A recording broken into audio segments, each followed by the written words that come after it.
Hey,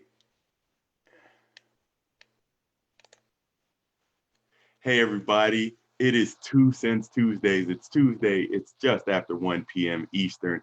I am Dr. Jarret, your host, your board certified pediatrician and behavioral parenting expert, here to help parents get a better grip on their child's behavior, doing it through all types of ways: books, online classes. In fact, if you haven't seen the online class yet, go to nobadasskids.com. You will see what's going on with our online course as we get it going. So I want you guys to just know that that class will guarantee help you guys get your kids under order. It is time for school. Many kids are back to school. If you're not back to school by now, you're back to school next week. And there are lots of things to be going on. So one announcement about the measles. You guys continue to ask me about the measles. That there's over 1,200 cases. I'll say no more. But today we are here, as I'm trying to get my feed up. Today we are here with lots of people going on. We don't even have any special guests right now, but what we do have is a great show, Back to School, Back to Jewel. So I want to talk to you guys who are teen and tween parents about vaping, because a lot of people have seen vaping and heard about vaping and know that vaping does exist. And a lot of times people think that vaping is a healthier alternative to cigarettes, but we don't know yet. There's lots of scientific research going on. And a couple of people, thank you, Tiffany in Nevada. Thank you, Amy in California. A couple of other of you guys who actually sent in questions about what's up with this lung disease that we've been hearing about. So over the past week or two, maybe you guys have heard some of these reports about serious lung disease, serious lung damage that is occurring in young adults and teens who are vaping, and they don't know what's going on. The CDC is involved. They're trying to follow cases. They're trying to do a lot of things. But the bottom line is we don't know enough about vaping because electronic cigarettes are a new technology. And that's why I'm here talking about it today. I want parents to understand what's going on, what are electronic cigarettes and what you can do with them. Now, let's keep in mind that smoking traditional cigarettes has been on a decrease in teenagers over the past decade or so. Smoking is becoming less and less popular. However, the invention of electronic cigarettes, the electronics of vaping devices, these things are taking off. So you see a curve shooting straight up in regards to a lot of these kids who are now vaping. If you live near a high school or maybe even a junior high, go around when it's time to go to school or after school. You will see dozens of children and teenagers vaping. They are blowing the smoke, and really there are a couple of problems in this. Well, yes, traditional e-cigarettes like Juul, they may actually have some harmful components of chemicals in there. We know that there's nicotine in them and they are addictive, but they market it towards young adults and maybe even teens because they have it in lots of different flavors. You can get bubble gum, blueberry, all types of additional added chemicals and components to flavor or enhance the way it's going on. So you're getting an addictive substance like nicotine in your electronic cigarettes. You're also getting a lot of other things that are there that actually can cause some problems as well, because we don't always know what are in these things. Now, if we're thinking about a teenager getting their hands on an electronic device, well, really, they can't just go to the store and buy them because states are putting higher and higher age limits on them. So that means they're probably having to get it from somebody older or through the black market underground. Same would be said with the electronic cartridges that compose the chemicals. So now kids are getting stuff, they don't really know what's in these cartridges that they're putting on these electronic vaping device batteries. They don't know what they're inhaling. They just know they're inhaling something in, they taste it, and they can blow this cool puff of smoke right out of their mouth. And by doing that, That's kind of the image they want, and that's what they want to do. Now, not only can nicotine and other chemicals be in here, but so can other harmful substances like marijuana. They can also be in these devices. So the reason teens are so popular, it's a status symbol. It's very popular with teens, and they're also looking at a different way of getting these chemicals so they can get their fix. And guess what? The smell is very difficult to detect. It's not like a burning smoke that you would get from traditional cigarettes or pipes or anything like that. You're actually getting a very light smell. So you might not even detect it, whether it's in the school bathrooms, whether it's in your own home. You may not know that this is going on. Well, thank you guys for tuning in. Rhonda, Demary, Asher, and a few other people that are tuned in today. You are absolutely right to 2 Cents Tuesdays as I'm looking at some of the comments in the chat.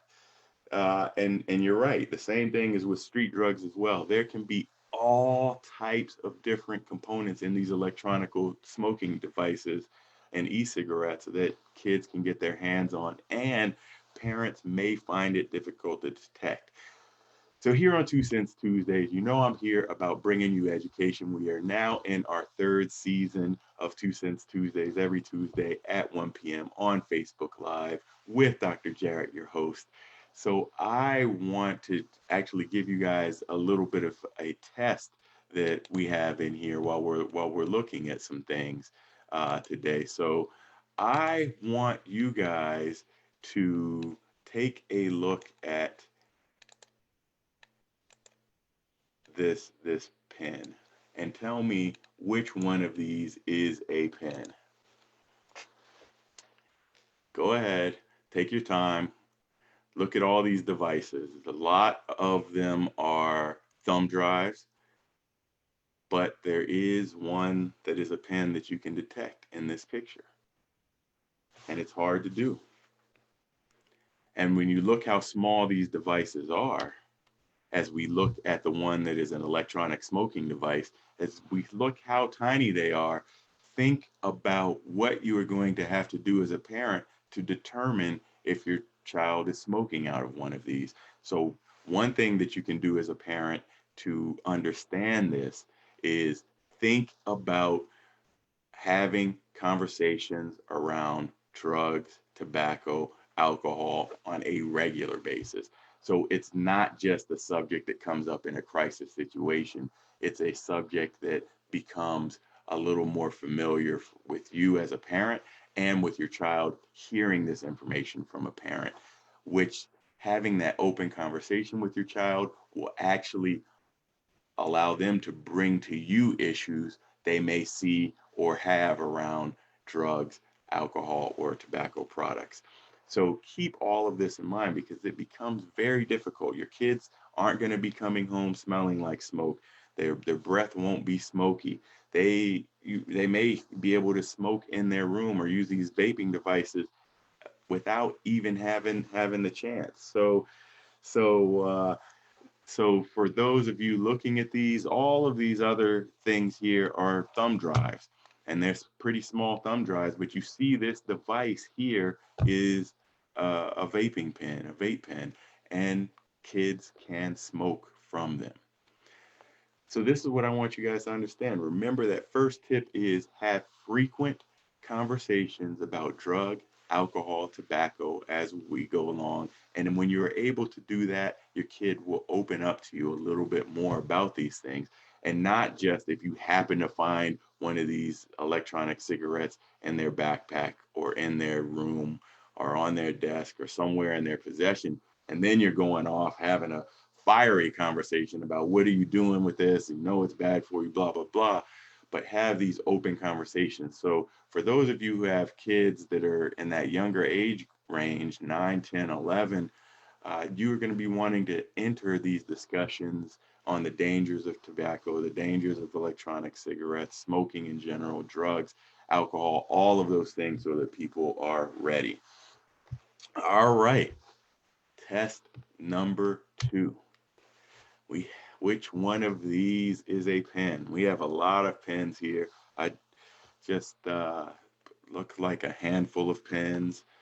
Oh, but one looks different. This one over here looks a little bit thicker than the rest. That one could be a vape pen, but no, it's just my little pen that has a laser pointer on it. Nope, not a vaping device. Ah, look at this one. It has a nice clear body inside. That's got to be a vape pen. Nope, nope, nope. Well, if you did not see, this pen is the vaping pen. The rest of them are just regular old fashioned writing pens. But you see again, as you're looking at the size of them, you're looking at the shape of them. And if you see a bunch of pens on your kid's desk, you may easily overlook this one because it blends in pretty well with a number of the others. So you are looking at all of these different things when you're thinking about pens and how discreet it really can be and your child. You very well may not know that they are vaping because this technology is so easy to hide from parents, teachers, and any other authority figure that's out there. So, again, make sure you're having these conversations very early and very often with your kids because again, they can vape, they can smoke, and they can have access to these things, including drugs, including nicotine, pretty easily, even though they're technically too young to get these devices. But because the way they're marketed with the flavors, with the designs, some of the designs of these batteries that I've seen look like a key fob on a car. So it looks like a key fob. They are increasingly getting more and more discreet, not from the two models, which were ones that look like thumb drives, ones that look like actual pens, but I'm seeing keys, I'm seeing all types of novelty uh, accessories come out in this vaping space that parents should be aware about. So, first things first, have that conversation with your kid because having that conversation with your kid is going to make it so that they understand that smoking is unhealthy for you. Now, let's get on to this lung disease that we've been hearing a lot about in the news lately. This lung disease, we really don't know what's causing the severe lung disease. So we've had people that have been coming into emergency rooms with collapsed lungs, respiratory failure, with a number of other things that make it uh, child get sick and have to be hospitalized. And we are mainly seeing it with nearly 100 cases reported. We are basically seeing it in teenagers and young adults. And the only common theme they can find with this severe lung disease that's happening are that the people involved with these cases have been vaping. So there's scientists, there's doctors, the CDC, Centers for Disease Control, CDC, they are trying to investigate this to see what's going on.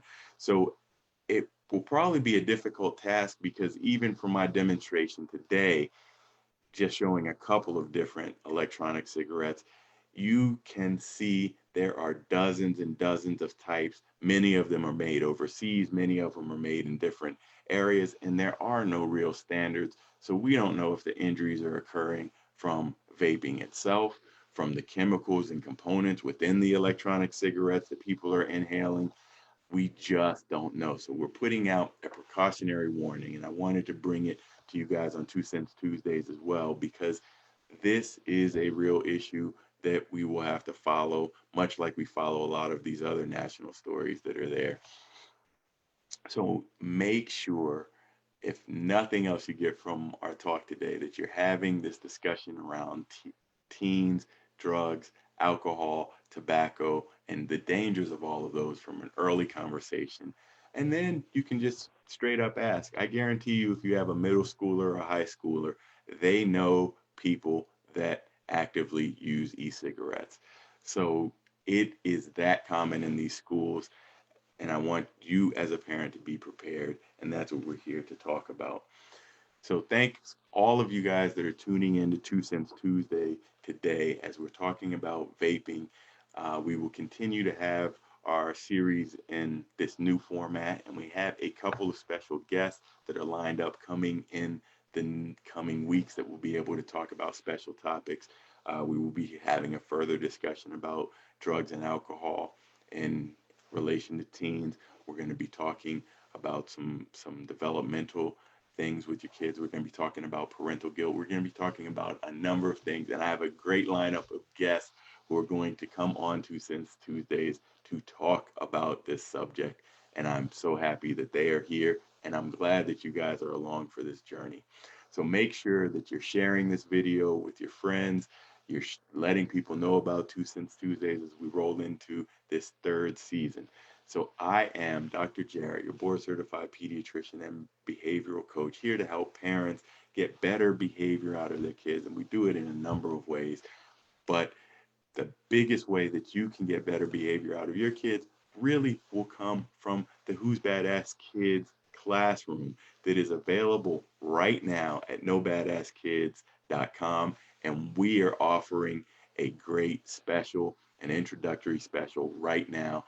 All you have to do is go to nobadasskids.com and claim your offer. So for now, thanks to Demary, Asher, Lisa, and all of those that came on to Two Cents Tuesday today. I will see you guys next time. Take care.